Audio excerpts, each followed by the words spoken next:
But yeah, congratulations first of all on the Unsung. What made you want to do it now?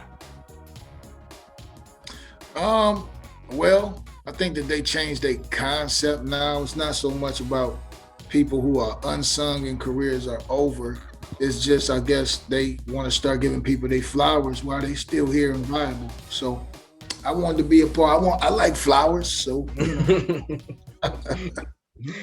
She crying is like taking your soul to the laundromat. And his performance struck a special chord with friends at Mansfield Correctional who were watching the show from prison. It was tripped out because he got out the next week. He's on Apollo. He just showed us a dream and flipped it into reality right in front of our face. All the heavens open up and blessings rain down. Go on, child, and cry. The whole compound was excited that one of their own, he had made it. When he started singing, the whole room got quiet. He literally turned the competition to a concert. That's what's up. I didn't know by looking at, until I saw the Unsung last night that you really went to Apollo straight after. That's like, wow. Yeah, like literally, they actually sent me a letter when I was still in prison.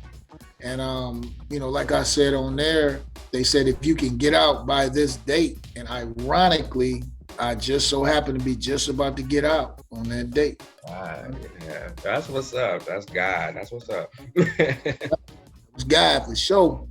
Mm-hmm. When he came in, he kind of played his guitar with like one finger where he picked at it. The tone of his voice was really raw, and he was just something special and really timely at the time that R&B kind of needed to go in that direction. With Sony, it's a process. So they sending me to a cat named Mario Weber, and they was like, we just want you to do a demo. I said, can you come out to my house in New Jersey? He said, sure. For 2 weeks straight, we worked on his record, and he even slept on my couch a few nights. I'm used to being creative on projects. With Lyfe, my creativity was minimal because he had it all. He knew where he was going. He knew what he wanted. Did my demo, and I had no idea that was gonna be my damn album, you know? The first album was titled 268-192, which was Lyfe's inmate number, because it was very representative of the songs that he wrote, most of them, while he was in prison. The label loved it because it's a part of the story, it's good PR, When we dropped the album, there was no big setup plan, there was no big rollout plan. The first week, it did, I want to say, like 4,000 units. Which was horrible. You got people going gold in their first week, but Sony believed in me. And Donnie Iron, I'll never forget what he said, people still want to discover music, and that's what we're doing with you. You just keep on out on the road, you keep working hard. He was like, and people gonna discover you.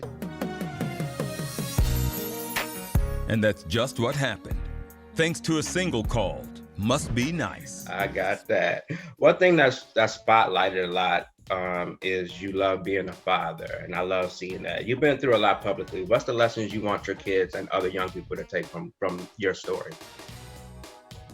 I think one of the biggest things is that, you allowed some mistakes. The way society is set up, they tell you that, you gotta pick what you want to be in your life before you're 13 and all these different things, man. You got room to make some mistakes, and actually those mistakes are what make you decide what you really love and what you want to be, Right, I agree. One of my favorites, Joyce Irby, she's a part of the Unsung. Tell us about your relationship and your thoughts on her contributions to R&B. I think, man, Joyce, not only she came at a time then and still now to where you don't really see a lot of female instrumentalists, So I think she was one of the first female instrumentalists, and so therefore she opened up a lot of doors to make it okay.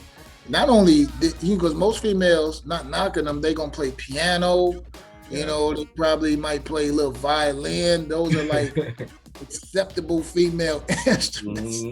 It comes Joyce with this bass, like good as the dudes, like, you know what I'm saying? So yeah, man. That's what's up. Well, I've been a fan of yours since the start. So I seen you in Minneapolis at the Fine Line, and you put on the show. You killed it. So that's what solidified it for me. Because if you can do it live. All right. Where does your inspiration come from when you go into the studio to begin an album? You know, I got a different way of doing albums. I go through life. Like, I literally won't go to the studio for months and months, and I just live my life. Usually a life with a relationship in tow. Whether she towing me or I'm towing her, somebody getting towed in this relationship. And then after I go through a lot of that relationship, it's usually over with. And then it sounds weird, but that's my cue to go start an album. When the relationship ends, I go to the studio and I write all about it. When did you first discover your voice, and then also your skill for writing? Well, my voice, I guess you could say I discovered that in church. It was just, I sang in the choir, but I never had any leads. And then it was just one time the dude who had the lead, he was sick. And they just was like, yo, can you do this part? And I was like, yeah, I did it. Church lit up. So I was like, yeah, you know what I'm saying? I could do this right here, right? And I think as far as the writing, like so many other things, just in prison, like I was really just writing stuff for myself, and then cats used to actually come and pay me, you know, because I ain't have nothing in the joint. I was on my knuckles. So that's how I made money. They would tell me their stories, and I would either write a song about their life, or I would write a song to their girl about what they couldn't, you know, say they self. Yeah. And then your catalog is filled with music about self-empowering, consciousness, and just keeping it real lyrics that I like to say. With that being said, how do you pen, I know you mentioned the album concept, but how do you pen songs like Statistics and We're Not the Same? How do you begin those concepts? If that makes sense. You know, it's crazy because all these songs write themselves. I don't go into writing a song like, yo, I want to write a song about this. I just sit down, either it's a track already or I do a track, and then I just kind of take the feel of the music and I just put the words with it, you know? And I will say, like, a lot of these songs, like, you know, sometimes I run into, because I'm a hothead, like, I'm gonna always be a hothead, that's just me, you know? And a lot of times they say, oh, you write songs about this, but just like everything, we should paint our best pictures of ourselves. You know, we should paint all the things that we want to be, that we long to be. And my brain just happened to be my music. So I paint all the great things that I should be doing and the maturity that I should have, so I have something to strive for, you know? Makes sense. It comes across real good. And then what's missing from R&B, if anything, in your opinion, in this new age of streaming, playlists, and influencers? You know, ironically, I think they need like a young cat that's real mature.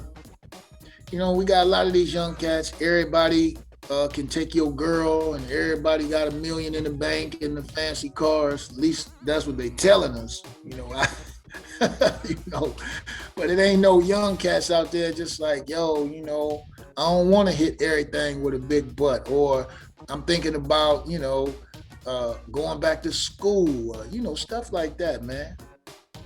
Yeah, balance. That's what we need. Right. That's a good word, balance. Mm-hmm. And then I have to ask you, being that I have you, what are your top 3 to 5 favorite songs from your catalog? I'll start with mine. Never Land. It could have been Statistics and We're Not the Same. We're Not the Same. I'm gonna take one of those, right?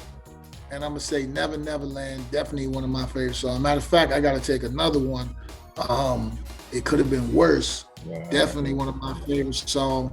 Hold on, what's the joint? Me and Algebra. Okay. Yeah. What is the joint I did called? too. Yeah, we did do 2. Damn, what is the joint? Me and Algebra. Yeah, I'm about to pull it up, but I know what you're talking about. Yeah, and then I get one more. Of course, it got to be the Must Be Nice joint. Okay. Tell Me. Tell Me, right. So I think, me personally, I think that's one of the greatest songs that I ever have written in my whole career right there. Oh, wow, okay. I love it, though. That's what's up.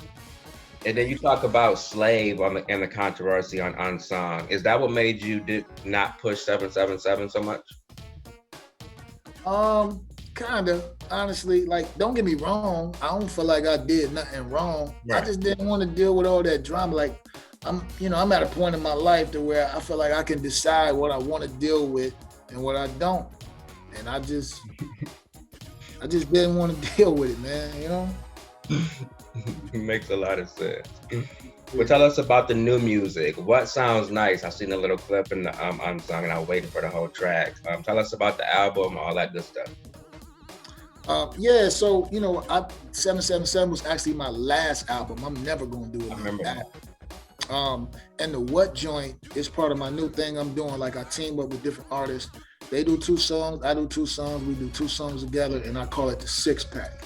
Oh. And I drop it June and December every year. I got cats like Tang, I got cats like Bobby V, Pleasure P. I'm gonna be doing one with Anthony Hamilton, me and Amina, which is my first release coming out in June. 6-pack Volume 1, Lyfe Jennings and Amina. That thing crazy. That thing is crazy for real. Forward to it, okay. But the What joint, that's one of the first singles off of it. We see so many black, beautiful women, but the only beef I got with y'all black women, and some of y'all may be upset, I'm gonna say this. The beef I got is we don't never know how old y'all are, man. I could be hitting on somebody that's 55, 60, because y'all just don't seem to age, man. Like, you gotta give me a roadmap or something, man, So the song is What? It's like, what age are you? I don't really know, and that's what it's about, man. I can't wait to hear it in full. And then outside of music, tell us about what you're working on. I've seen the television series and then our live series. Talk to us about that. Yeah, it's like a 3 or 4 part series that my production company, My Story, My Money. I shot the first part of it. That's definitely what I'm working on right now. We actually about to start shooting the second part next month. What else? I got the food trucks now. Like, I never saw R&B cat who did healthy lifestyles, food trucks. So I got AOU foods popping, food trucks all around Atlanta. We gonna grow, starting Texas next. What else is going on? Of course, the 6-pack, Volume 1, slated for release in June. And probably a lot of stuff I just don't remember, man. I just got a lot of stuff popping, you know? Real good. We appreciate you for talking to us. I just want to say, man, listen. And again, it's going to be a little controversial, real controversial this time. I think that these young women, they got a lot of pressures out here right now dealing with this social media stuff. And I think no matter what it is that you do, yeah, I don't want to hate nobody till you don't get your bread or nothing like that. But I think one thing you got to keep in mind is that you're living in a digital age right now, and anything that you put online, your kids and your kids' friends, you dig? They're going to see this and they're going to be affected by this. So just think, y'all, man, please just make the right decision.